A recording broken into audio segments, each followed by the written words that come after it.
do. Blink, blink, blink, blink, blink, blink, blink, blink, blink, blink. Blink, blink, blink, blink, blink, blink, blink, blink, blink, blink. Jeff Beal just sued us. No, he loves us. I have a really important question. Yeah.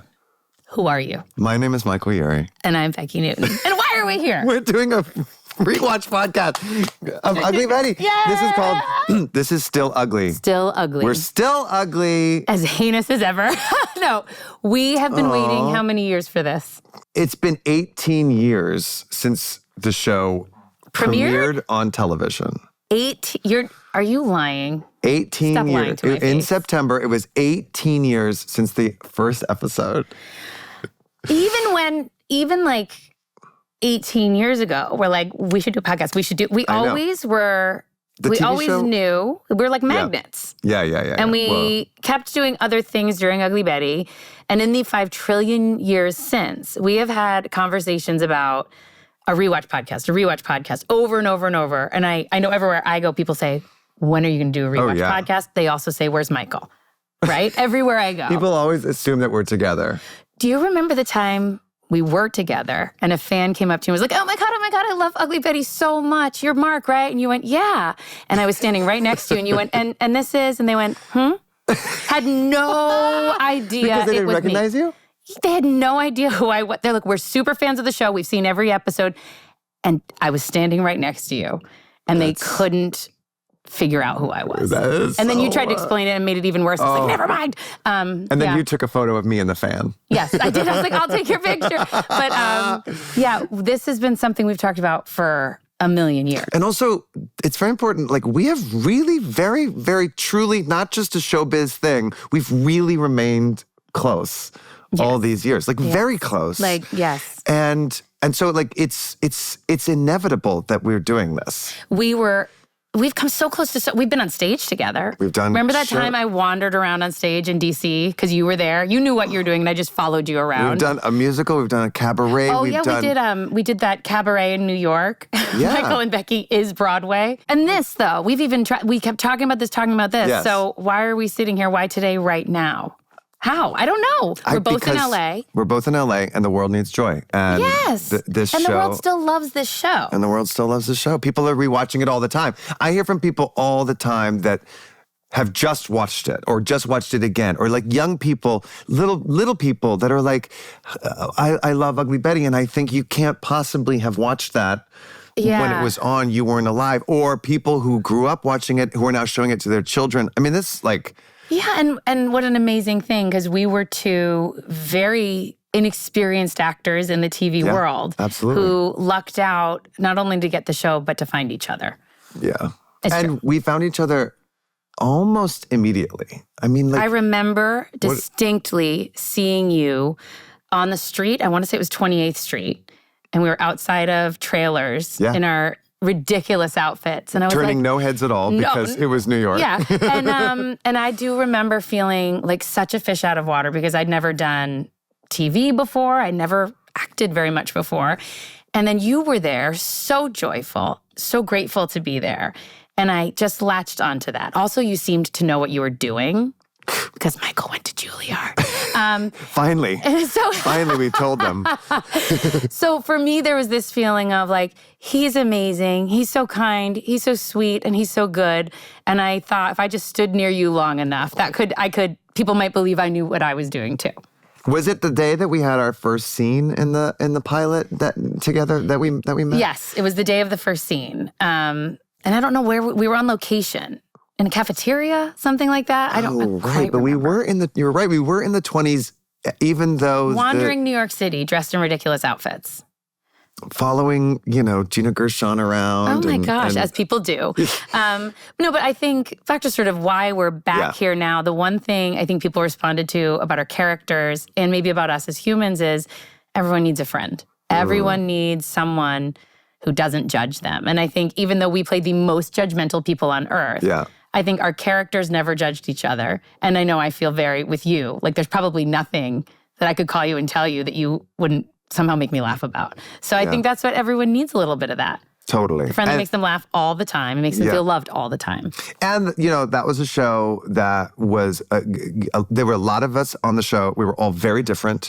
Big cast. We were all so different. And it was people that we as a cast really became a chosen family. Yeah. And it was a show about... An awesomely weird one.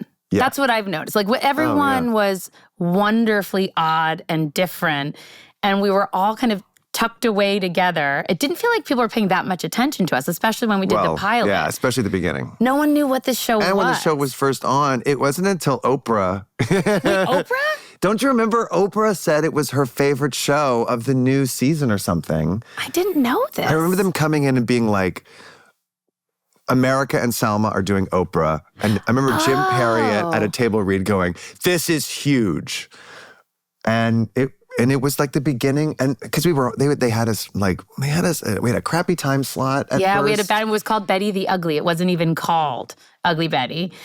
And then it was like the best reviewed show on ABC that season. And then when Oprah liked it, suddenly we were like, moved to Thursdays, right before Grey's Anatomy. And it was I just remember being so deer in headlights with all of it, but you were always right there with me. Like I remember being at award shows. We'd never imagine going from zero to award shows. I remember we wore matching outfits. And there were lots of people trying to act cool, but I'd always find Michael and he would say, isn't this amazing? And it was amazing to me. So it's like I found this person where it was okay to be kind of a geek with. Like it was okay to think it was really abnormal to be super dressed up with all these famous people, and it was okay to be a fish out of water. And it was okay to sort of go, I don't know what this is, but let's just go. And I remember we'd go to those award shows and we would just kind of giggle at the whole thing. Oh, yeah. And we would be like, Vanessa introduced us to Eddie Murphy or whatever. Oh, yeah, like it was no big deal. Yeah, and everyone knew Vanessa. So everyone knew Vanessa. We just hung out with Vanessa. She was always so great about that. But we also, like the show is about a fish out of water. So it was all very meta. The show and us. And I mean, we were all, America on it, you, me, little Marc, of course. We were so young and we were so fresh. And then we had these incredible mentors, Vanessa and Tony, and later Judith, who had been around the block. And they knew to say to us, this is special. Keep your eyes open. Make sure you never take this for granted, because not all working experiences will be like this. Not all shows will be hits. No, and we've learned that. Yeah. But I think, that's true. We had such great examples of how to behave on set, how to be grateful, how to have fun. But I always think, going back to you, a lot of times people had no idea what to do with us, because we were always... We'd go for it. I don't know that subtlety was our goal especially in the beginning. And I think I think we were supposed to be these like little evil side characters that went away. Because I was dating. Amanda was dating Daniel. I'd completely forgotten. Yes. So I don't think we were meant to be, even in episode 3 or 4. Never mind sitting here. Yeah. A million and years my character later wasn't even supposed to be in episode 2 at all. He was gonna go away. So I do think we were these benefactors of this alchemy that happened, and we stayed grateful, stayed excited. Yeah. And do you remember the day that it was Jim Perriott again that we turned like a 3-line exchange into like a 10-line exchange? Yes, I remember. And he saw it. The writer, he saw it, and he said, make sure you get that, because they're becoming a duo. I remember hearing him say that. Yeah, and I remember thinking, I just wanted to stay close to you. Because again, I'm going to brag about Michael for a second. You might be the most talented person I know. Oh my God. But he doesn't act like the most talented person I know. Like you're so gracious. And I just remember feeling like, well, if I stick by him, and if he's doing this and I get what you're doing and I want to be part of that, it made sense to me. So I think like I had a masterclass in something. I don't, but you did. It was like gave me permission to try things, right? Well, it's very intimidating to be on a set with those actors, right? Oh, yeah. When I'd been on, I think the set I was on before that was the Olive Garden commercial. Yeah, and you were great. Thank you. So it was like a very intimidating environment to really comedically like swing for the fences that young and that inexperienced. But because you were there and you were going for it, I was like, well maybe me too. But you might not have had much experience or like training or anything, but you had just like a endless talent. Like Thank you. everything that you did was it was so exciting, even if you didn't like know like where the camera was or Still don't. or like What camera? Or like if you know like if, I remember talking about acting and you'd be like, what's that mean? Like You're like, this is a Marc. What does that mean? No, it's true. I really didn't know. Like but you were so confident about what you didn't know. I think there's a gift in not knowing sometimes. Yes. I didn't know what the rules were, so there was a little bit of like, well, I guess we'll do this. But it's because you were there, and I thought, he knows the rules. You knew what you didn't know, which is like I think a superpower. We are so conditioned to hide what we don't know and to pretend that we know. And you always were like, what is that? You were never afraid to ask questions. I was also playing an idiot. And you're we were playing these in so many ways one-dimensional characters that thanks to our chemistry, they would infuse with other stuff. And eventually they became like these full-fledged characters. Because even the worst people in the world need a friend. Okay, so we're going to come right back and we're going to talk about the very first episode, the pilot episode. And we happen to have the most incredible special guest of all time, America Ferrera, to talk about it with us. Betty Suarez herself. Oh my gosh. Oh my God. It's really you. The Bettiest thing I could find. That is very Betty. Oh my gosh, you look 21 she's years aged old. negatively. Oh God, please. We are here. Look how bags and No, you look beautiful. You're gorgeous. Oh my God, it's her. Look, Becki. I can't. Look at the smile too. We've been staring at your face and reliving our crazy adventure from the very beginning. And it's very emotional. Yeah, we cry a lot. We cry a lot, which I am surprised cry right now, just looking at you. At when actually tasked to sit down and start from the beginning. I don't know that I ever have since we actually lived it. We sort of touch on it. I did I think when the pandemic started, I was like, well, maybe it's a good time to go back and see, And I didn't. I think I got 2.5, 3 episodes in. Before I started making banana bread or whatever. Right, like everybody else. And, but I remember thinking this was so good. Yeah. I remember thinking we didn't have any objectivity because we were in it and because we loved each other so much and we loved it so much that it was hard to know what the world was seeing or experiencing. But and now that I look back, I'm like, who are those fetuses? I know, we were so little. Babies. But also to your point, the world hadn't seen it yet when we were making it. And I don't think we knew what we were making. So before the sort of validation, I watch it and look at these young, very excited people who had no idea what was about to happen. I remember the pilot though, thinking, who knows what this is going to be until I saw America act on set. And I thought, oh, this is unlike anything else. Anything. And this is huge and a big, a major performance. When they talk about a major work or a major, and I thought, even if this doesn't go, I know that it was good. Yeah, I think we all knew that. I think we all knew what we were doing felt different and it felt good. No, I felt like I knew, guys. I felt like I knew it was going to be massive. Wow. You always had that. I remember we talked about when we all first met. I remember being in Queens. And remember, that's how Amanda always said Queens. And I distinctly remember I had a fitting after you, America. Oh. And I was so nervous. Because until then, I had done an Olive Garden commercial. And I was like, and I was intimidated and excited. And you were in your fitting and already knew what you wanted and voiced your opinion. And and I was just sort of taking notes and eavesdropping because I was still at that place where I was like, I don't really know who Amanda is. I didn't know anything. But right away, you did have a certain clarity, even with all these unknowns. And the ability to trust your instincts about this new character that no one had ever seen before. And we hadn't ever seen a character like it. So I distinctly remember eavesdropping on your fitting and also hearing Pat Fields and be like, who is that lady? What is it saying? And just being very aware of your clarity. And that was very, very inspiring to me right away. I want to say, I think that your Olive Garden commercial played during one of our episodes. Even worse. So at this point, I feel like the first few episodes, I was like, I just want people to think I'm somehow legitimate.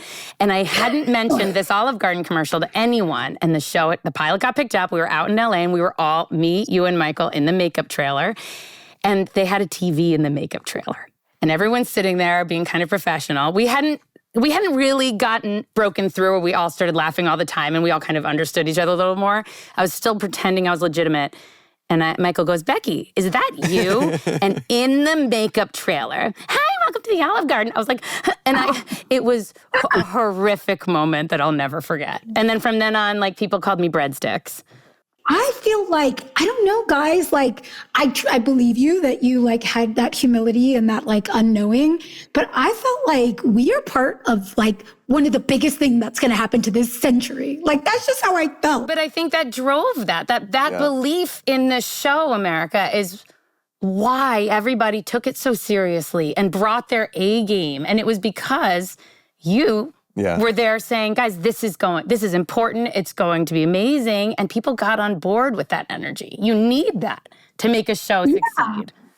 Yeah, and I just think it was one of those things where it's like everyone was so good. Yeah. Like everyone from like Richard Shepard, the director of our pilot, to getting Pat Field, right? To then like when kind of we didn't know who was going to land in the Wilhelmina role. And then it was Vanessa Williams. And then it was being on set with each other, and every single scene with like me and the family, I was like, these people are my family. Yeah. Like, I know these people, I love these people. Being on the mode set with the both of you and Vanessa, it was just like, it was so instantaneous, the feeling of like, everyone is exactly where they belong. Yeah. Like everyone's strong suits are being played to. Everyone's jumping in. No one's holding back. Everyone's having fun. Like to me, I just feel like when you can feel that energy of like, we're having so much fun. Like, I just think like, how can that not translate? Yeah. And also I think, that part of it, but Betty La Fea was so huge in Colombia. And the fact that it was finally coming to the US, where we had never seen a character like this ever, not front and center and part of the transformational story, and her family's there, and we get to have the fun in the wish fulfillment of mode. Like, we had just never seen anything like that. And I guess I'm just like, I'm deluded in this way where like, I think if I'm obsessed with it, everyone's going to be obsessed with it. We're not making decisions. I'm like, it's the only way to do it. It's like, it felt so new, so fresh that when we were just like those first couple days when we were gathering to make it, I felt the magic right away. And not that like, I don't know, like you mentioned, Becki, like, oh, we weren't in like our laughy, like place. I felt like we just fell right into that from like the beginning. Remember you and I first scene was the photo shoot. You the before? Oh no, was it the photo shoot? No, our first scene ever of shooting the pilot was me walking out at the photo shoot. That was the first scene? That was the first scene, y'all. It's so funny. I don't remember it that way. I remember the first scene being, are you the before? No. Isn't memory a funny thing? It was are you sure? Yes, girl. And you got written into it the day before. Don't you remember that? No. Wow. But you do. Well, because it was supposed to be Wilhelmina, but we didn't know who Wilhelmina was. So I remember getting a phone call from Silvio Horta the night before our first night of shooting.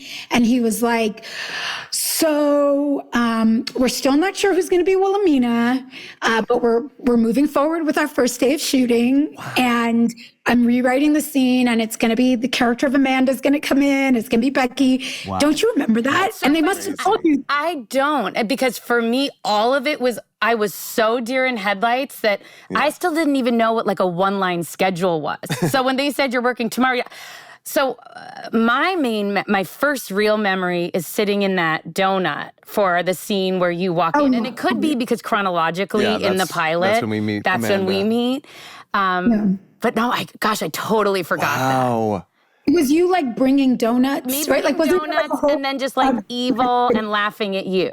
Like, I remember they're like, cackle more in the background. And at this point, we hadn't established, like, why. It was like a Wicked Witch of the West, like, ha, ha, ha, ha.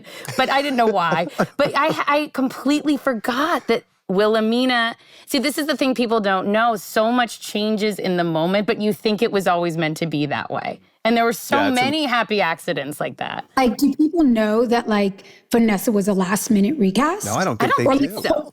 The whole story of Vanessa, I mean, there's no harm in telling it now, right? We can.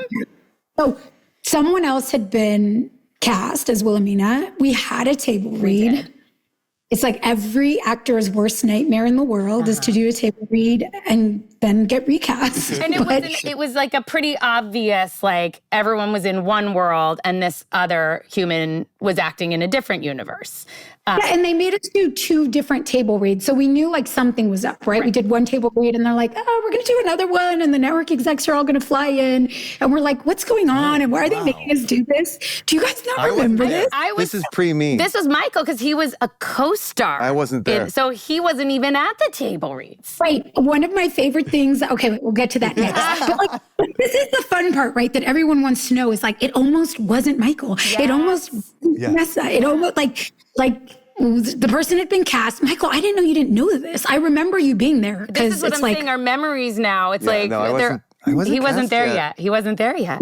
We did a small table read in a hotel suite or whatever, and it was like something didn't land. Yeah, and so they like called us all back a week or 2 later, and all the execs flew in, or maybe even days later, and all the execs flew in from LA, and it was like, why are they making us do this again? Oh no, yikes. Yeah, and like I always thought I was about to get fired, like the whole time, right? And we did it again, and lo and behold, that's when I got the phone call, like the night before we were going to start shooting. We're recasting Wilhelmina. We don't know who it's going to be yet, but we're going to keep on going with filming, and we're going to rewrite it. And then day 2, Vanessa and you were there. Yes. And it was literally like Vanessa had to come back from Africa. No, she was like in Egypt. She was like on the Nile somewhere. Yeah, and then she was there, and it was like, oh, it's Vanessa freaking Williams. Yes. And then it was you who don't, like, I remember, of course you remember, that your part was supposed to be this gag that every episode, Wilhelmina was going to have a new assistant. Yeah. And I remember like halfway through it going to like, Richard and Terry and being like, you guys are not going to replace Michael. You're right. Like, it was just like, we didn't know that he said that, but so obvious how fat. I mean, it wasn't my decision. Sorry to say, I'll take the credit. But I remember that being the thing was like, you were going to get fired at the end. And then every episode, the gag was, it was like some new some guest star playing her. Right. Some funny sight gag of who's at the desk. But that was also partially because Vanessa was so open to my shenanigans. No, it's because you're a genius, Michael. Yes, I agree. Okay, I accept that. Thank you. But it was the spirit of play that I lucked into, because I was just an actor that was always trying to come up with stuff and have ideas, and so I brought all these ideas, and another actor could have very easily been like, he's not doing that behind me, and she instead said, he should do that. I want more of that. And what else can we do together? Yeah, Vanessa was game. Like, Vanessa showed up excited to play. But I think that's what yes, 100%. And I think having like an icon queen like Vanessa on the set, being excited to play and kind of not saying no to anything and being willing to go further with everything was like more and more permission that we all needed. But that was everybody, like every single person, plus every single mashup. Like, there was nobody we didn't want to see together, right? It was like, it's like we wanted to see everyone. It was like, oh wait, little Justin with Marc, yes. Like Anna with Amanda, yes. It was like you just wanted to see every character interact. But I think that's because everybody came so like fully like with a point of view and so deeply dropped into like who their character was and the whole life that that character was living.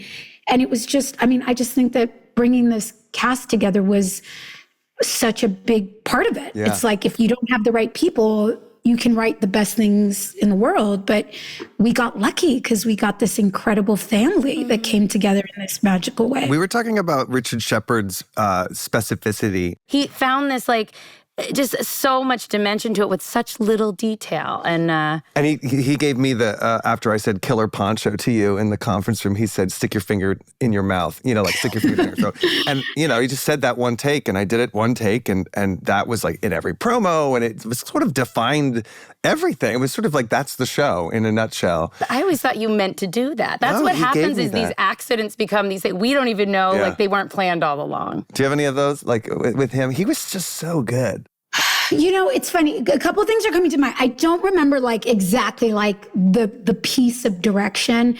I remember a couple things that were like monumental. One was, I think I was like chasing Daniel down or you maybe, Michael, like chasing you down the main like tube.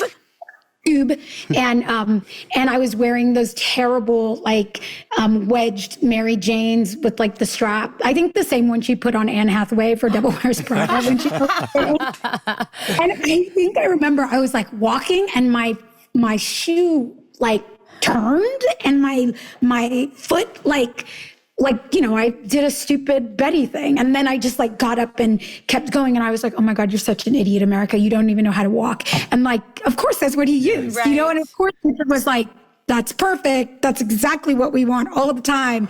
And I remember that moment being like that moment of permission where it was like getting to just play and stay present and kind of, you couldn't make a wrong choice. And if you did, he would tell you. Mm-hmm. And then I remember like, because tonally, I think one of the biggest questions going into the pilot, when you just read the script and I had seen the previous, incarnation of it, the Colombian version, it was like, what's the tone of this going to be?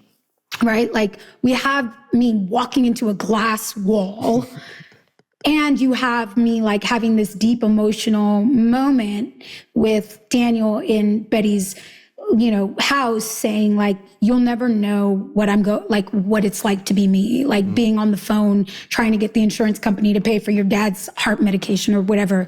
Like, I remember when we got to that scene, I needed a lot of permission to like stay with just like the honesty of it and let it be as like dramatic and true or whatever, emotional as it was to her, because I think for me, I was trying to play like some comedy or tone, and like Richard pushing me to like stay in the truth of that was scary. I think it was scary because I thought like, wait, now I don't know what this is, but that's kind of, and I was such a baby. We all were such baby actors of like, it feels better to feel like, exactly what you're aiming for and what you're doing. Mm-hmm. And now it's like such an incredible gift to get directors who that they know what they're going for. And you can kind of let go and not feel like you have to shape your performance while you're giving it. You can just give it all and know that they know what they want. But I didn't know that then. So I remember that kind of being a scary moment. And then the moment that made me hate Richard Shepard was the flan scene when Betty was drowning her sorrows eating flan. And I ate so much flan that I literally almost vomited and like couldn't eat flan for like years, which was devastating because I loved flan, but not after that. I love flan now. We're back. We're back. You and flan have made up. We ate a lot of flan over the course of the series. I feel like every time Marc and Amanda circled Betty's house, there was flan. Poppy's specialty. He always brought it out and we all ate it all. I vaguely remember that. Which is also what Tony Plana did. Remember at his holiday parties at his house, he used to have like chocolate flan and butter. There was like so many. I remember that party at his house. Oh, yeah. He used to have great parties at that big house. America, do you remember when we drove the golf cart off the set onto the streets? Yes, I do. This is a crazy story that I only heard recently. I just remember we were on our lunch break. No, we were on our lunch break on the lot, and for whatever reason, we both had our sandwiches, and we were just sitting in a golf cart. Like, let's just eat in the golf cart. And then I think one of us was like, well, we still have a half hour. Let's drive this around the lot. And I think you were driving. I was driving. So America drove it around the lot, and we said, should we just leave? And for some reason, we had a walkie in the golf cart, and America just drove out of the lot. And I said, well, what if we just go up to Melrose? And we took a left, and then a left on Melrose. And we're just in a golf cart, fully in costume. She's full Betty. I'm full Amanda. Just driving down Melrose, and maybe 10 minutes into it, Courtney, the PA, goes, where are you guys? And we went, uh-oh. And we said, Becki, I don't know if you remember this part. I think I told you this while we were doing it, or maybe it was a whole inner story that was happening for me. So remember, our lot at Raleigh was at Van Ness and Santa Monica? It was like Sunset or Melrose. No. Maybe it was Sunset. No, Melrose. It was on Melrose, right near. Okay. Yeah. So then the street north of Melrose, I think, is Santa Monica. Yes, correct. And Van Ness runs alongside Paramount Studios, and then it crosses Melrose, and then it's the side of Raleigh Studios. Right. Yeah. So when I was 13 years old, I spent a summer taking 3 different public buses from the San Fernando Valley to a bus stop at the corner of Santa Monica and Van Ness to do a California Youth Theater program, to be like Fagin's Boy number 5 in a show of Oliver that played at the La Brea park. There's a park on La Brea, whatever, Pan Pacific Park on La Brea near the Grove. Now, wasn't there then, but I spent a whole summer, at 13, taking a bus to that stop where there was a Little Caesars. I would just sit there and waiting for the bus, dreaming and imagining, when will I ever get to, how will I ever get to my dream? I know, right? Are you going to cry? And then when we moved, because we were in New York when we shot the pilot, and we moved back to LA to shoot season 1 and 2 of Betty, I lived in Beechwood Canyon or something, and I would drive down Van Ness every day past that bus stop to get to the Betty stages. And I think I drove you in the cart up to that bus stop and then back down to the studio.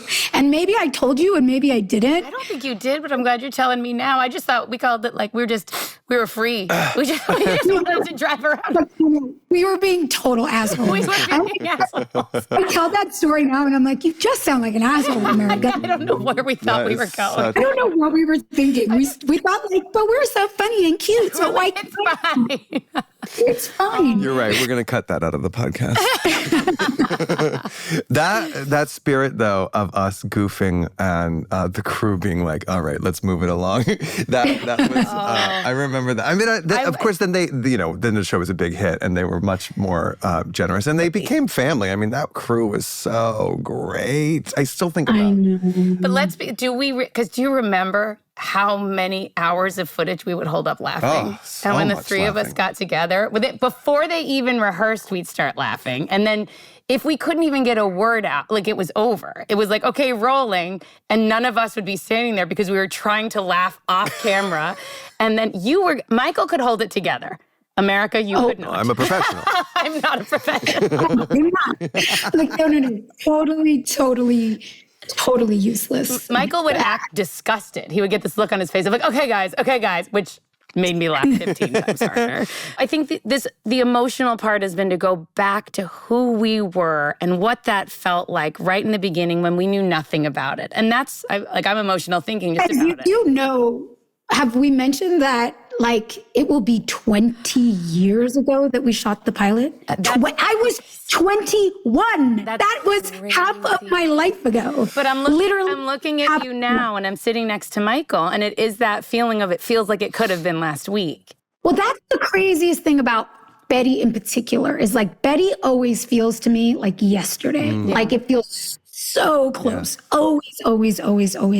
And it was half of our lives ago, or in my life ago. You guys are a little older than me. Sorry. For yourself, America.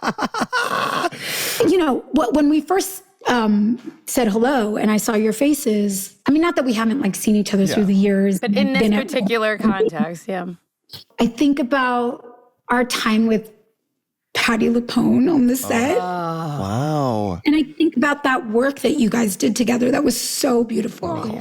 And like life-changing for so many people. Like it was one thing for our show to show the version, and that'll make me cry too. I feel like recently, you know, on some like Instagram, whatever, I saw the amazing scene where Justin comes out and we're like, we know you're gay. And that's okay. And you were like, no, you will not do this. Yes. Which is like beautiful. And it's that version of like the family that is there for him, overly there for him. But then I think about that we also did the version of Marc coming out to his mom, aka Patti LuPone, and that scene where she like leaves you there, and I could cry now thinking about it. And never comes back. And that it's you, Betty, that it's Betty that is there to comfort Marc, even though Marc has been so terrible. I mean, it was so moving and so beautiful, and they always came up with a better version of telling the story than I could think of, or than we'd seen before. And I remember thinking at the time, like, why are we doing this? Why is she leaving? Why would he come out to her in this moment? And Marco was like, because this is Marco Panetta, who wrote that episode. He's like, because this is real.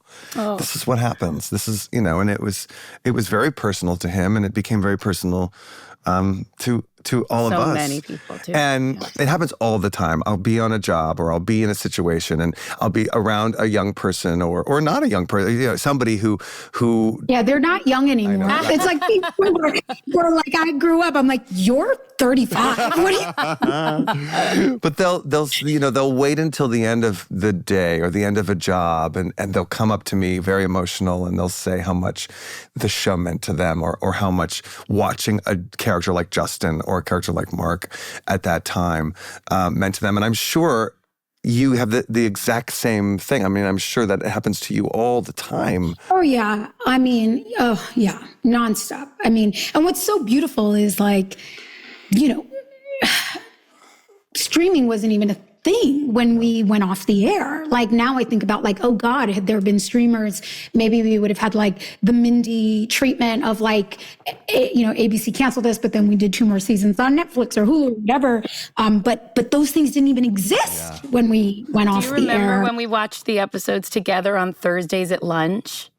Oh my God. With the whole everybody laughing and clapping. And it's so crazy to meet like 10, 11, and 12-year-olds who were not alive when we finished making the show, much less when we were making it, who are moved by it, So I'm meeting like 10, 11, 12-year-olds.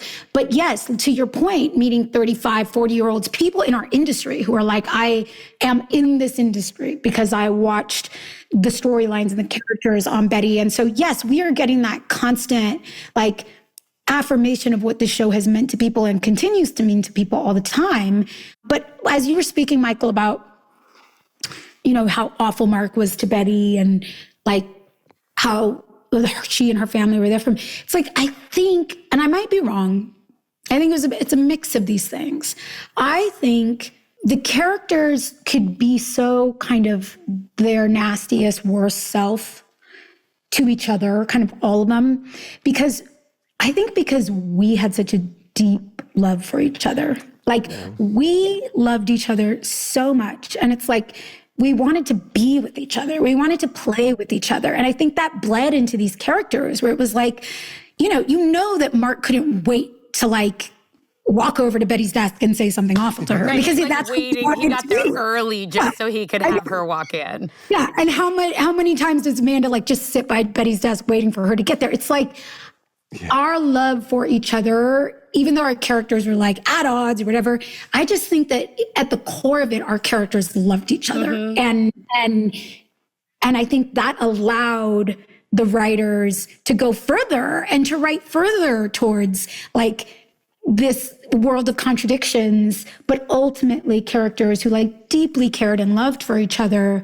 And, you know, why you could have a moment like that. Marc feeling safe enough to come out to his mother in Betty's home.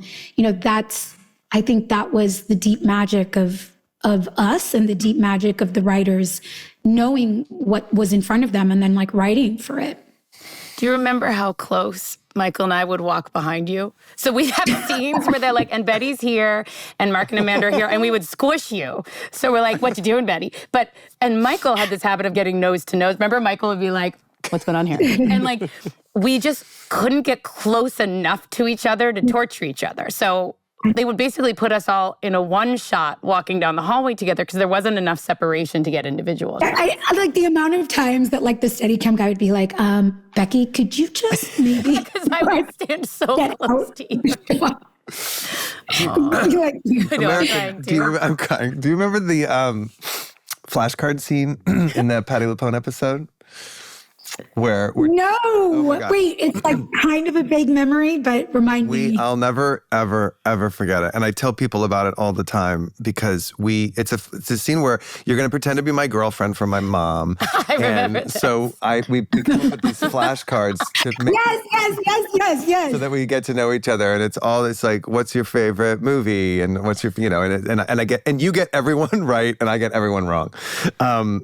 But it was such a funny scene and we had such a good time doing it that when we finished and we were moving on, we finished it, we wrapped the scene and we were going to move to another scene.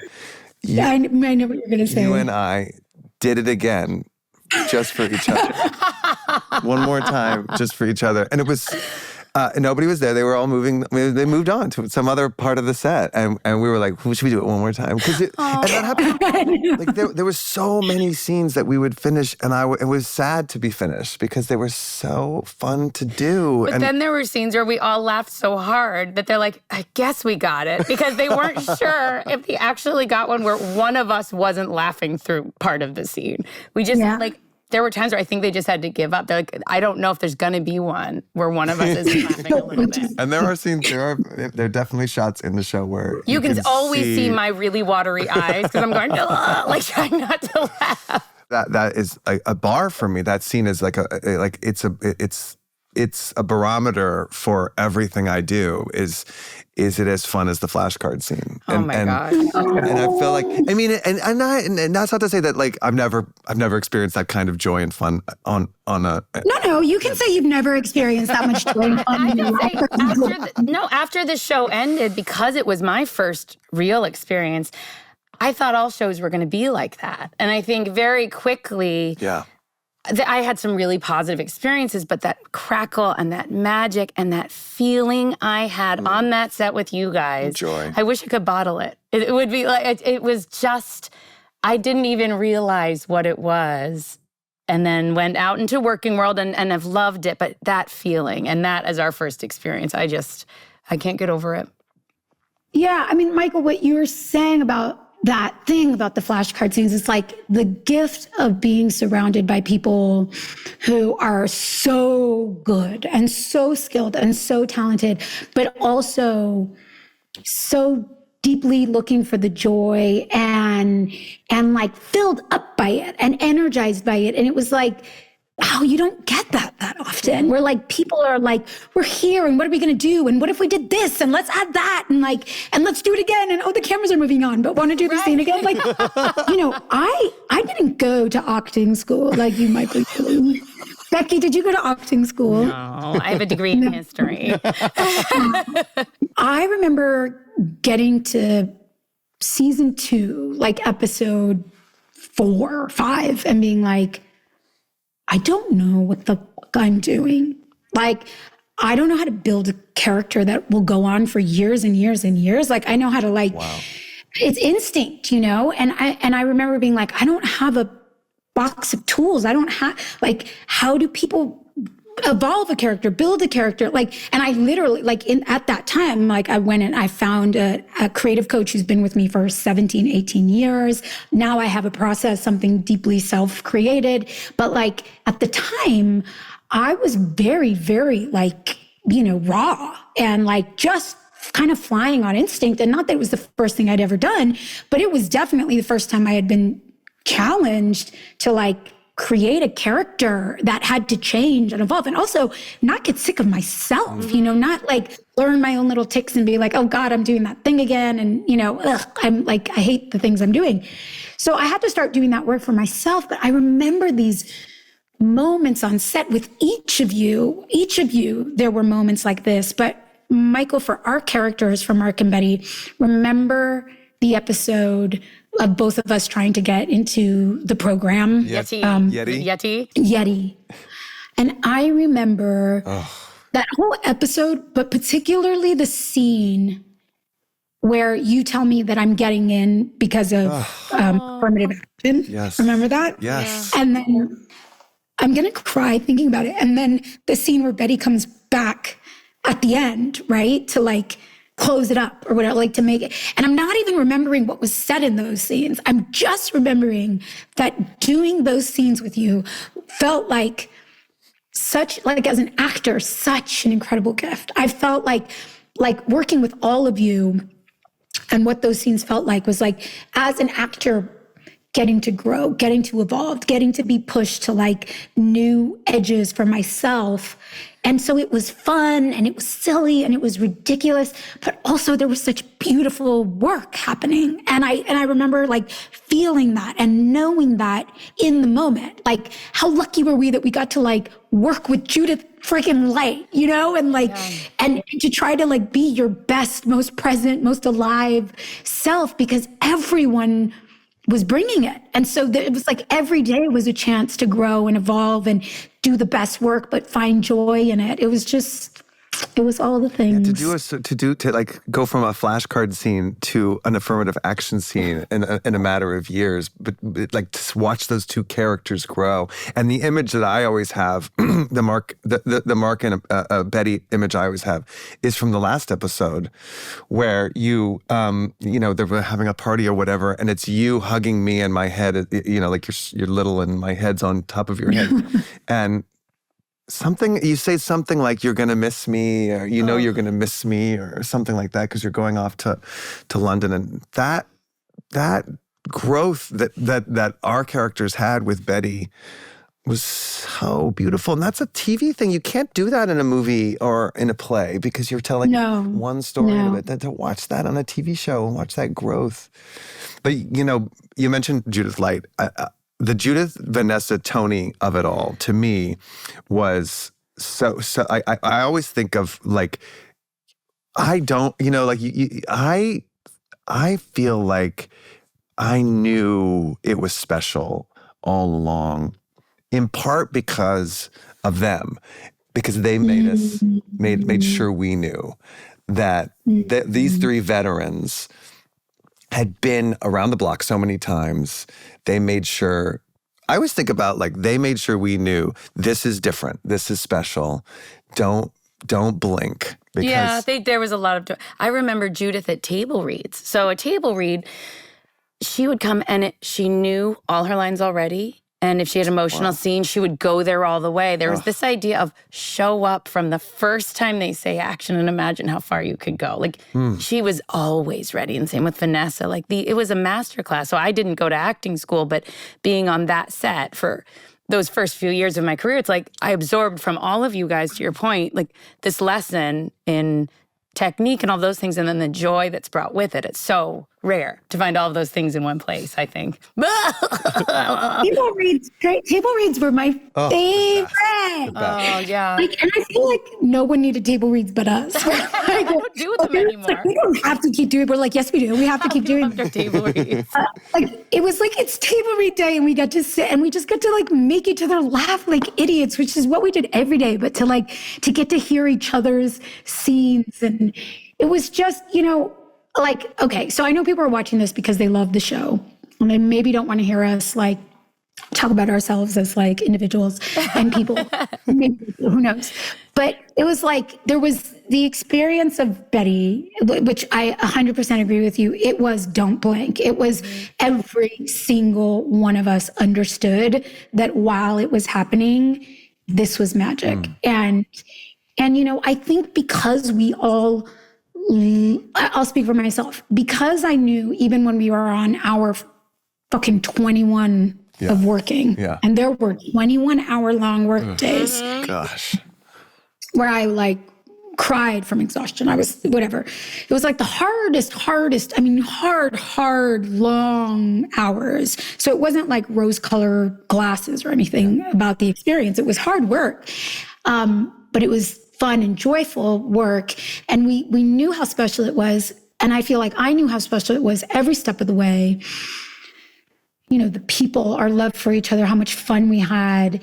And when it was over, not that it wasn't devastating for it to be over and devastating not to be in each other's lives every single day. But I think part of what softened the blow of it was knowing that we didn't blink and none of us took any of it for granted. And again, it is one of those things of we milked it for everything that it could give us, including each other. And then we got married in each other's houses and saw each other's faces and had our lives together. But I think about what Betty taught me while I was doing it, but also what that experience taught me the further and further I get away from it, how it's all that stays is the love, right? It's all that you get to keep with you. It's all you get to take.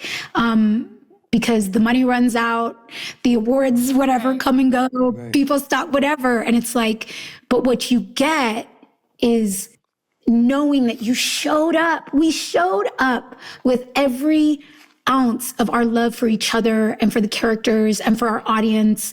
And I think that's why it's so special. Do you guys remember dressing up in hot dog costumes? Yes. Oh my God. So fun. Do we? Wait, I was the bun? No, I was the hot dog and you were the bun?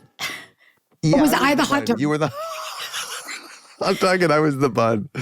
And we were in the middle of Manhattan in front of the Flatiron Building, dancing around. Yeah, in front of Italy. I'll never forget it. And it was one of the hottest days. It was July. I'll never forget. Remember when we moved back to New York, beginning of season 3, which if I recall, season 3 was a great season. Yeah. Yes. We really got back on track. We had our writers back and it was great. But I remember Becki, we were shooting down in Dumbo. It was we were so excited to get back to New York City. And our first days of shooting were in Dumbo, under the bridges. And it was I don't know what we were doing, some silly photo shoot. And then I had to get slammed and then fall into a pit of Jello. And it was 90 degrees. I don't miss that shit. I don't miss that. You're going to stand in a hot dog suit in 98-degree weather for the whole day and let every New Yorker walk by and point at you. Do you remember one of the last episodes? And this is we were all, I think it was my last day of shooting, and it was someone's funeral scene. And it was raining. It was raining. Yeah, it was our last night. That was our wrap. And someone was digging the grave, but whatever they took out of the ground flung and hit you in the face. So we shot the whole scene. They're sorry, America, we just need you for this part.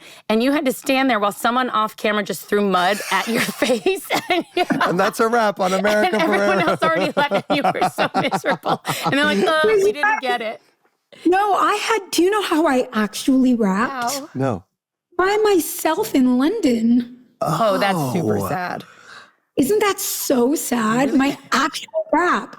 Not even. Well, Sylvia was there, and Victor was there, and Jim and Eric Mason. No, but Eric wasn't in the scene. So I was the only yourself in London. Oh, that's a tough end. That's even worse than getting dirt thrown in your face. In London. Oh. By myself. I remember it was a scene of me on the West End, hailing a taxi cab or something. And it was the camera was on the other side of the street and traffic going between me and the camera. And then it was I'm going to cry now. Oh, that's a wrap on Betty. That's a wrap on America. And I just stood there and there was no one around me. It was I remember, we all got some stuff from the set, and it was my last scene with Vanessa, and we wrapped our last scene together, and I went back to my room and just sobbed. like I'm gonna start crying again. Like it was just like because it had been such a. Oh my God! She had been so. Like important to me, and like she like gave me a career, and it was. First of all, we all love Vanessa, but she did not give you a career. You gave yourself a career, and it's really fabulous. And also, like it's like the fact that we all still feel this way. We've all had jobs. We all can pay our rent. Like we still we're all working actors. But it's like the truth of how special that was. It was so painful when it was over. Yeah. But it was really, and I went back to my room. I was just like in my room sobbing, and because and like she was so strong and such a rock that we didn't do it together. And for we were like, okay, that's it. Love you. See you. I'll see you soon. And I remember she lived in my building at the time, and she was like, I'll see you later. I'll see you at home. But I went back to my room and I was just sobbing, and there was a knock on my door. And I opened the door, and it was Judith holding a lamp. And she was like, Tati, I took this lamp, but I don't want it. Do you want it? And I was like, I don't think I need it. And she saw me crying, and she said, did you just finish your last scene with Vanessa? She knew. She knew. She knew exactly what was going on. And it was like, we were all just so in tune with each other. I think that was the thing. It's like, we knew, we knew what it meant. Yeah. And we knew, like we knew Judith, like you became like a daughter to Judith. And like she'd been in a million shows, but we knew that it meant the world to her. And it was, God, what a just like... truly wonderful. I'm so glad we're doing this. I know, America. I wish you were right here. I remember speaking of Judith, and she is like my mother. I actually call her Mama. Aww. That's what I call her.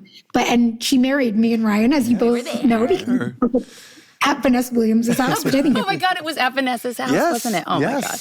I remember that when, I don't even remember what episode it was, but like when Claire Meade got introduced, there was like a second unit shooting some scene in some restaurant or whatever. And the second unit came back to first unit, and there was just like the crew was all, a chatter and a flutter and about like, oh my God, we just shot with Judith. We just shot this Claire Meade scene and like how amazing she was. And I was like, why is everybody so taken with Claire Meade? Why? This is first unit. But like they were all so like, oh my God, we just got to shoot on second unit with Claire. And of course I knew Judith and loved her, but I'd never been in her presence. And then my first time working with Judith was, I think like the Monday after the Golden Globes, you guys. The Monday after we won everything. And it was on the Santa Monica Pier in bumper cars.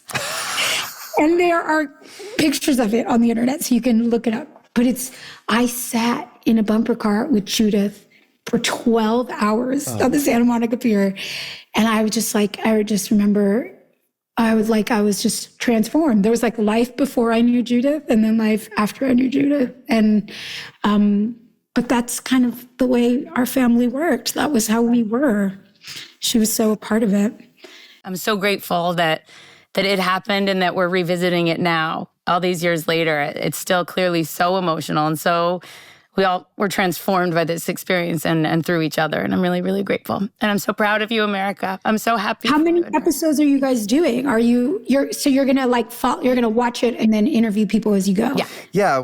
We're still figuring it out, but we'll definitely do one for every episode. And then one for every blooper reel. And then one for every Mode After Hours. Like we'll just sort of keep going and see. And see. Well, you know what I love about this is that this is what you guys were doing while we were shooting the show. We've just never. Remember when like ABC was making you do all this like ancillary content? We're like, what is that? Like, who? What? And we're like, where do people see it? You guys are like the World Wide Web. We're like, that's so weird. We were pioneers. Why would No, they just gave us microphones, and often the guests wouldn't show up, so we would prank call people. It was just like dummies with microphones. That's what we should call this podcast. Yeah, exactly. Well, I love you guys so much. And I think of you as like my family, my people. My people. And I've got friends. And I know somewhere Betty, Amanda, and Marc are waiting for their reunion. They are. What do you think they'd say to each other if they met up again now? I mean, the same shit. Amanda would say, guess what, Betty? I learned Spanish. Hola. What would Marc say? You'd say, that's what you wore today? I'd be like, you guys, I'm 40 years old now. Can we not? No, you know what they would say? Weren't you always 40? Aren't you always 40? We love you, America. We love you so much. None of us want to hang up. It's so good to see you. Okay. I love you guys. We love you. Thanks. Have the best day. Mwah, mwah, mwah. Bye. Okay, so we'll be right back. Yay! And we're going to talk about the very first episode, which is called Pilot. Is it called Pilot? It doesn't have a title? I don't think it has a name. I think so it's just weird. called Pilot. I can't wait. Today, we're talking about the one where Betty steals the assistant job at Mode magazine right out from under me. Wilhelmina, Mode's creative director and my boss, has also been passed over for a job when Nepo baby Daniel is hired as the new editor-in-chief by his secret-keeping daddy, Bradford Meade. Betty is a misfit at work, gets dumped by her boyfriend, and obviously saves the day by being true to who she is. Ooh, and we have a mystery woman plotting against Bradford. So much happening, and it's only episode 1.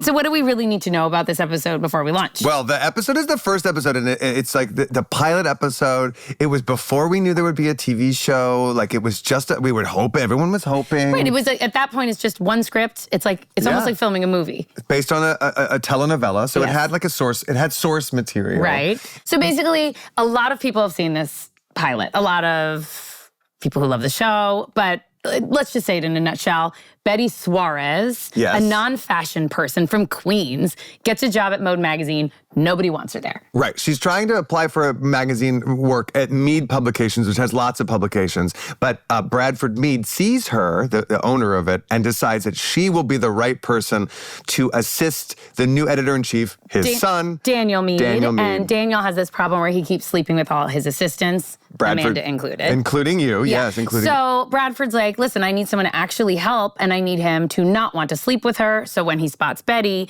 he was probably impressed with her qualifications, but also knew she wasn't the type of girl that he would normally be into. Right. At home. That's a really nice way of saying that she was not. Well, I mean, this show's called Ugly Betty. Right. But let's just get this out of the way. Yeah. We obviously don't believe this woman is an ugly person. No, never. She's gorgeous. Right. There was an irony to the whole Yes. thing that started from the title, which is like she was the most beautiful the whole time. Yes. And we all knew it. Right. Her family at home, totally supportive. Betty, you go, you got this. Yeah. They established that right away. She's got this loving, incredible family. Yes. Who was the most excited about her job at Mode? Her nephew, Justin Suarez, played by Marc and Delicado. Yes, who was 11 years old when he started such this a little whole thing. baby, I so know. sweet. Mode hires the French photographer to do the photo shoot, and that all goes awry. Yeah, well, you just skipped What did I skip? us. Oh, us. when she gets to Mode, We don't want her there. She discovers that it's run by this woman, Wilhelmina Slater, Right, who has okay. been passed over. She's the creative director of Mode magazine. She has this Played by Vanessa Williams, incredibly the handsome queen. assistant named Marc, and there's this stunningly gorgeous receptionist named Amanda. And immediately when Betty arrives, they're all, they're Well, they all, can't. They presume she's there dropping off food. You Remember? Are you so they assume she doesn't speak English and she must be there to drop something off. Yes. And then we find out she's there for the new job. Yes. We're horrified because it doesn't make any sense to us. In our universe, that is not someone who should be working at Mode magazine. Yeah, we see some pretty horrible things about her. Nasty things to her face. Yes. And she still's like, okay, I still have the job. They do a photo shoot. It falls apart. Betty saves the day with her own idea. Yes. It's touching. It's beautiful. And it sort of sets the stage for this thing. Like, Betty is at this magazine. She's a fish out of water. Nobody wants her there. But she's so impactful. Yeah. From the minute, by the way, we can't skip over the fact that she ran into this glass door. Remember? Well, that's the most important The part most of the whole important part show. of this whole show is like everywhere Betty goes, she either is noticed for her fashion or does things like run into a glass door. Yes. How embarrassing is that? Oh, the worst. My husband's done that so many times, and you know me about when people hurt themselves, I start laughing. It's horrible. It's a terrible habit. Once she arrives and once Daniel Meade realizes what his father has done, he tries to get rid of Betty. He spends the whole first episode trying Daniel to does. Yeah, Daniel does he gives her too much work. He's like, she can't be my assistant. I have to let's test her to see what we can get away with. And ultimately, the worst test, which is horrible, he has her stand in for a model in the photo shoot at the end. And wearing like these skimpy... basically humiliates her on purpose. And she doesn't give in. She doesn't give in. She's strong and she stays and she does it. And then it's ultimately Daniel has a conscience and we realize that he's actually a good guy. I think we start thinking this guy's a cad and like a all jerk. of the characters, he's got a million sides. But he sees the quality in Betty and you're right, shows his conscience, asks her to come back. And then ultimately her idea for the photo shoot is beautiful and appreciated really beautiful.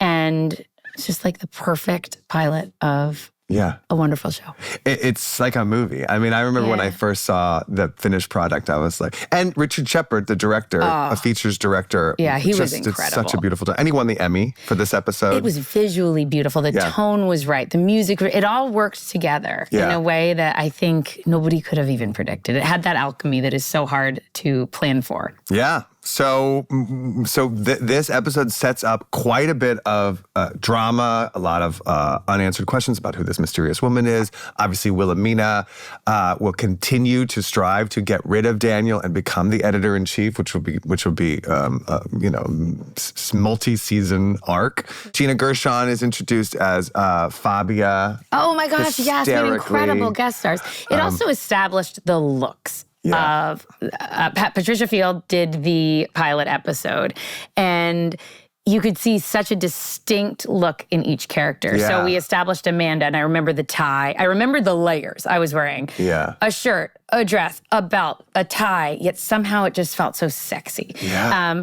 And I remember, it's such a silly little thing, but the first thing I did was, are you the before? Yeah. That thing. And right before, my hair was all up in this very, very tight thing. And Silvio walked up and goes, I think she's like too prim. And he took my hair out and didn't even have time to brush it out. So it ended up in this sort of perfect secretary hair.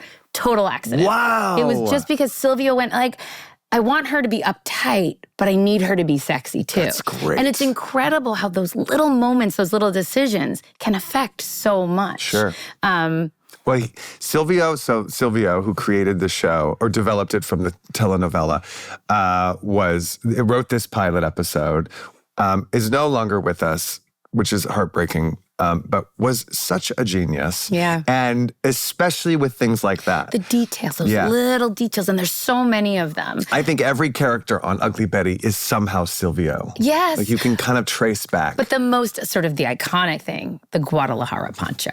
That Betty, in the beginning, she's sitting next to someone and she's wearing a poncho. Was she wearing a poncho? No. Betty said, I like your poncho. Yes, the woman, it's like a model. She's in her like original in a interview. Room, wearing like a model. I like your poncho.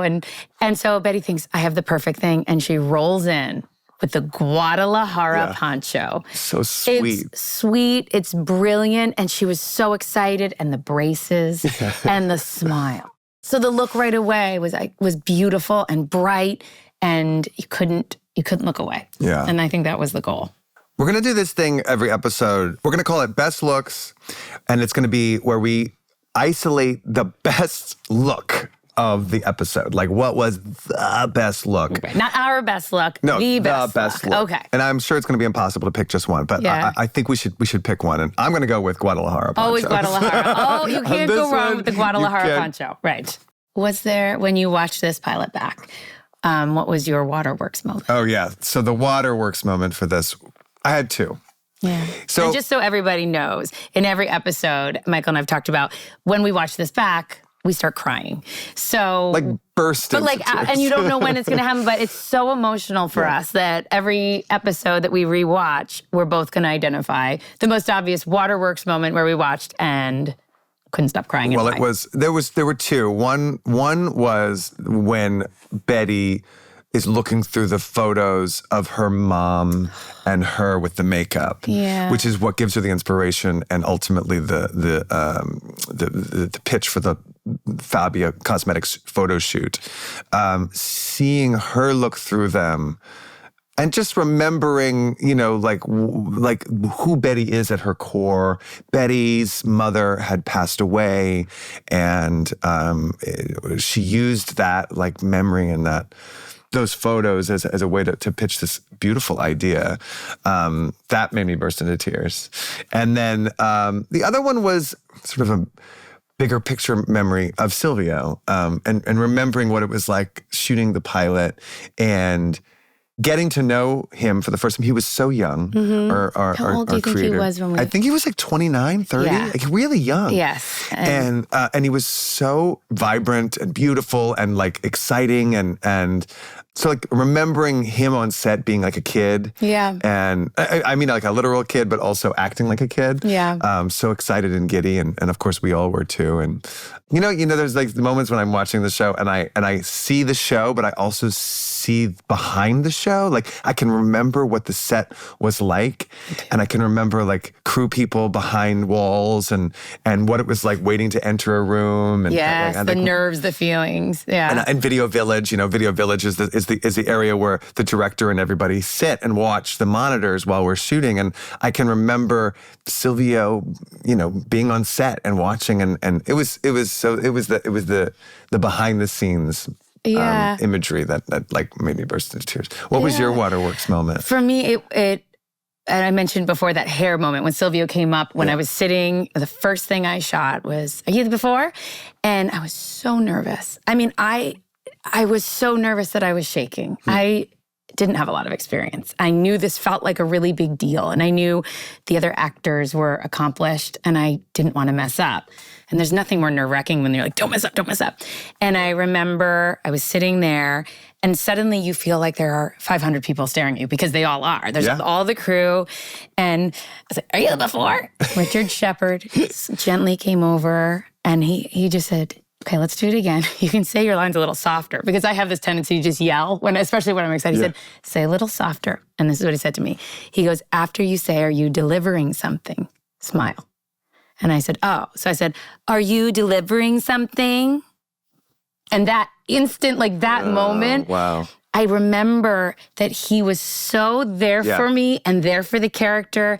And it just, I just remember how nervous I was. Yeah. And I remember it, I cried thinking like how wonderful that we were all thrown into this crazy thing, but we're also so nurtured. And he was so good. He was so good. But that's detail. That detail, exactly. Right? That Amanda would be mean but smile after. It was sort of a very defining moment for that character. Totally. She thinks she's being nice. Right. Even when so mean. That even Amanda thinks she's being helpful when she's like, that shirt's horrible. It's funny that we forget that these things weren't intentional until you talk about it again. Where it's like, it was all, it's like, it's such a collaboration. It's also one of those things that you see like, I don't know if this happens to you, but like when something is something interesting like that feels, it feels like it was always there. Yes. People say, was that in the script? Always. A lot. Like, was that in the script? Or like, like a piece of physical business or, something that feels iconic or like a staple of something.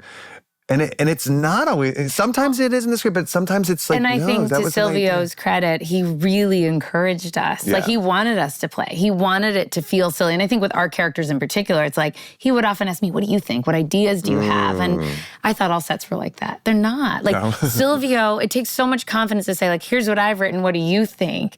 To young 20-something actors that are just game, and we were there to play. It felt really like a playground. Yeah. And, I'm so grateful for that. I am so grateful that he was able to say, like, what do you think? Yeah. In a moment with such high stakes for him, right? He's young. All of this is on his shoulders. And he's like, what do you think? It's amazing. It's so fun to think back on it and remember him, because he was such a visionary. Yeah. And also so youthful and childlike. like, you know, in some ways he was the most like Justin Suarez. Yes. A little kid. Yeah. But he also had Wilhelmina Slater in him. I love that idea, though, that he had everyone inside of him. Yeah, that he was really all of us. And, and in the same way that he was like youthful and wide-eyed, he had a wisdom to him and an old, not unlike our very special guest today, America Ferrera, who was very young. Very young, but started, very wise. But very wise. Yeah, she was unbelievably focused. Yes. And the task that she had to carry, where she had to exist in the Suarez world, she basically was in every single scene, in every environment. You know, for me, as an inexperienced actress, it took me, I don't know, a whole season to figure out how to exist at Mode. And they peppered us in other places, but she really had to navigate from the beginning. Yeah. She had to be Betty in all of these worlds and get to the core of it right away. And that's why it's so believable right away. It's why, I mean, without her, it would all have just floated away. Absolutely. And I or with someone that had less dimension. Right. You know, you could see the show not, you know, just not real. She was us, you know, like us in the audience. Yeah. She was us. And you immediately saw her. You related to her. Yeah. You saw her plight in this weird situation. I also remember how hard she fought for what she believed in right away. She knew that Betty could take a certain amount of mistreatment, but let's be honest, she's not going to smile all the time. Like she really, it was important to her that Betty just wasn't like a chump, that she wasn't someone everyone could just mistreat and she'd still walk around smiling. And I think like she always was looking for the truth. And Betty was optimistic, but she wasn't an idiot. And she was always trying to find that line.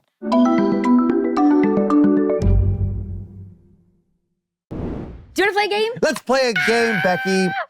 This game is called Snack Attack.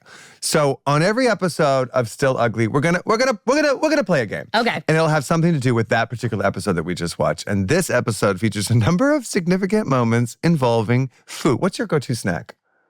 The cinnamon bun from All Time. Which you literally just ate moments before this. I mean, was it only the one cinnamon bun? Because it looked Today like you had just one. 3 or 4. Right. I have a sweet tooth. You may or may not remember it. Yeah. Always talking about cookies. Yeah. You do like. But yeah, it's a cinnamon bun. I can't. If there's a large cinnamon bun in front of me, I'll have to eat it. I'm so sorry. How about you? Do you like bite into it, or do you like to unroll a cinnamon bun? I only like the middle part. What? Don't try to give me the edges. I want the middle part. You want to go right for the gooey, the soft gooey. Part. I don't like soft. the outside. Maybe that's why I eat so many of them, because if you only eat the middle, you can have 4, and it's like eating 1. How about you? What's your go-to And snack? you just discard I just throw it behind me like this. Yeah, like you just throw it. Who wants this? For the squirrels chasing you. Mm-hmm. I like salty. I'm more of a salty person, so I'll go for like. Right now, I'm into these sesame sticks. I get like a little bucket of sesame sticks, and I'm sorry. Am I boring you with my salt? I mean, I was thinking you'd be like nachos or something decadent, Nachos and you isn't a went with like a snack. tiny sesame stick. You're like, you know what I like? Celery. I do like celery and peanut butter. Peanut butter. I mean, I will never tire. What I like is that Natalie, our producer, is like, guys, speed through this. And we are taking a hard left into our favorite snacks. Okay. I'm sorry, but when I see a question, I know, you go with ask it. You go with it. Okay, here's the game. It's called Snack Attack. Your challenge is to fill in the blank with the correct food or beverage from the episode. Okay. Let's see how many you get right. Number 1, after Walter breaks up with Betty, she eats her feelings with a plate of leftover. Flan. Very good. During a secret meeting on the park bench, Bradford Meade doesn't feed the pigeons any old stale bread. He feeds them... Hold on. Breadcrumbs from... It's fancy, right? It's like a fancy restaurant. I'm not able to help you. Darn it. Okay, flan. Was it flan? No. Flan. I know, I'm just saying. Bradford Meade slings flan I know at he pigeons. doesn't, but I feel like answer B should always be flan. But it was like something really fancy, like old breadcrumbs from... Artisanal pan de mie that he baked himself. Yeah, right. I'm saying that so right. we're saying, I can't be saying that right. But did he really bake it himself, or did you make that up? No, he baked it. Where does it say he baked? In the episode that I watched, didn't you rewatch? This is a rewatch podcast, Becki. You have to watch the episodes. I remember they were breadcrumbs. Not breadcrumbs. He's literally taking a piece off of a baguette. You're claiming that Bradford Meade was home with like starter and made his own bread. I want to play the tape. We need to visit this. That's right. That's what happens, right? He says that he baked it himself. Do you think Bradford Meade, between all this business on the benches and like the lady in the basement that keeps calling, he had time to just like, you know what I'm gonna do today? Bake my own pain de mie. Have you ever baked your own pain de mie? When you were busy like... Have I? No, but I'm not Bradford. I don't even know how to say pain de mie. So it in fact was homemade bread that he then gave to the pigeons. Listen, this is what I I watched this episode like yesterday. In acting, Becki. Yes, tell me more. Yes. We believe what characters say. We do? Yep. Even our characters? What characters Nobody say about believes themselves. anything Amanda said. We believe what they say about themselves and what others say about them. Did they teach you that at Juilliard? Yeah. At Juilliard, we learned that. So you are supposed to believe what someone tells you. Why would he say it? Maybe he was trying to impress Steve the henchman? Yes, he wanted Steve the henchman to think he was an artisanal baker. Okay, so I kind of got it half right when I said flan. Next question. Next question. While hazing Betty, Daniel demands she alter his coleslaw. He asks for it without the... Mayonnaise. Cabbage.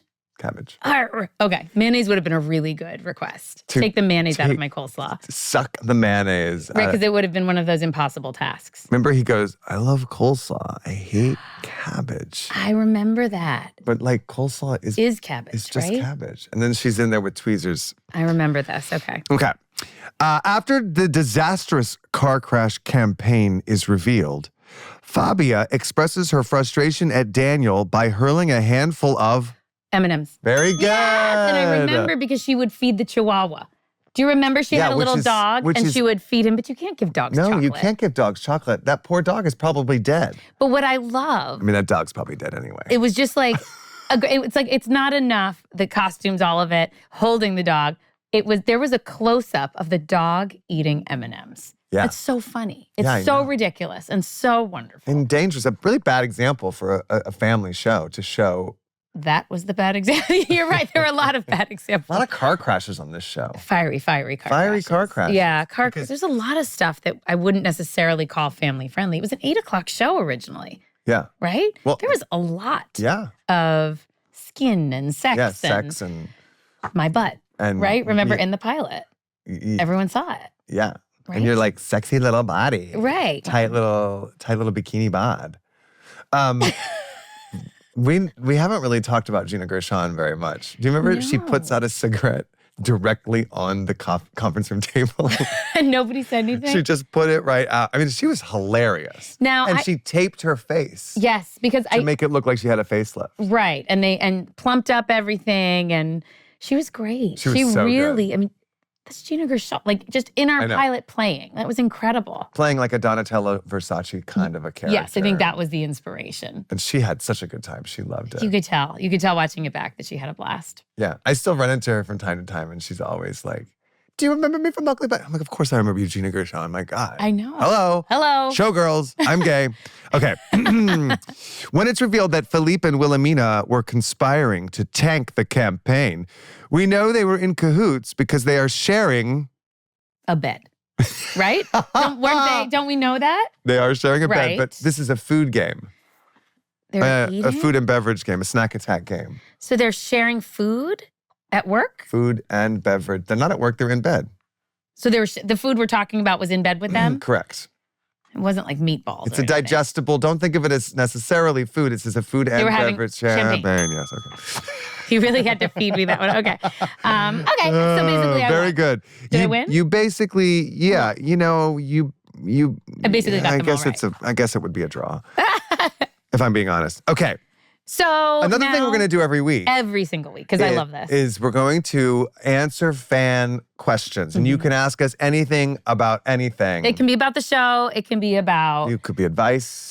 Your life. We used to get advice. When we did the original podcast, back in the day, well, maybe we should say that back in the day... We did a podcast. We were pioneers of podcasting. We didn't know why, but basically the press department said we need content for online, so we want a podcast. And they put 2 microphones in one of our dressing rooms and said, okay, you're going to do this, and we need you to get guests every week. Yeah. So they would attempt to get another cast member in and we would ask them questions. They gave us a list of questions. We ignored them. We threw the questions in the garbage and just talked to them. But and then we had eventually some really great guests. We had great guests, but then sometimes people wouldn't show up. And remember how we'd prank call everybody? We'd prank call the production office. We'd pretend to be Patricia Field. You did a great Patricia Field. I would call up the writer's room and be like, I want to talk about the latest script. And they would stand. We would waste Did we have so much time. Naomi Campbell? No. Yes, we did, but that was later. Yeah, we interviewed. She came on our podcast. And we sat and talked to her like that. We just got to be behind the scenes. She didn't know what to do, but she was very funny and very game to play with us. And she was great in the episode. So please ask us questions. We love hearing from you. You can share a dirty secret. You can look to answers for just about anything. And if you want to get into it with us, just shoot us a message either by email at stilluglypodcast@gmail.com, or you can call us and leave a voicemail at 347-480-1821. So weird to just say a number. Say a phone number. But that's it. 347. Call us. Please call us. 480-1821. I really do genuinely love the fan really questions. Cool. It's really Even cool. when they're not about Ugly Betty or about us. Tell us about you. We like talking. It's fun. Yeah. Bring it. Okay. Wow. That's the end of our first episode of Still Ugly. That's kind of very amazing. I think we should close out every episode of Still Ugly by saying something nice about each other. Okay, you go first. I think you're such a good mom. Oh. Truly. You're a famous actress, and yet you zip out of here to pick your kids up from school, and you take care of them yourself. You actually are there for them. And I've always been impressed with you as a mom for the last 14 years that you've had children. But you really aren't a Hollywood mom. You really are there for them. And it's really impressive. Thank you. And I keep saying I'm not going to cry, but that makes me cry. Because that is I would say, my greatest achievement. And yeah, way better than at acting. I'm a much better mom than at acting. But I would say, conversely, you are a fantastic godfather. Oh. Michael is the godfather to my fourth child, Dorothy. They have the exact same hair. They're both fabulous. They're both slightly insane and have limitless amounts of energy and enthusiasm for life. So thank you. Even though I mistook her for Hope today. Sometimes you confuse my children, but that's okay. It's fine. They do look similar. They do look very similar. Well, I love you. I love you too. Until next time. Bye, guys. Okay, bye. Thank you. Still Ugly is filmed at Rabbit Grin Studios. Produced by Rabbit Grin Productions. Music by the one and only Jeff Beal. Executive produced by Rob Hollis, Jeff Porter, Natalie Hollis. Creative producer, Jesse Thurston. Video edit and mix master by Chris Faller.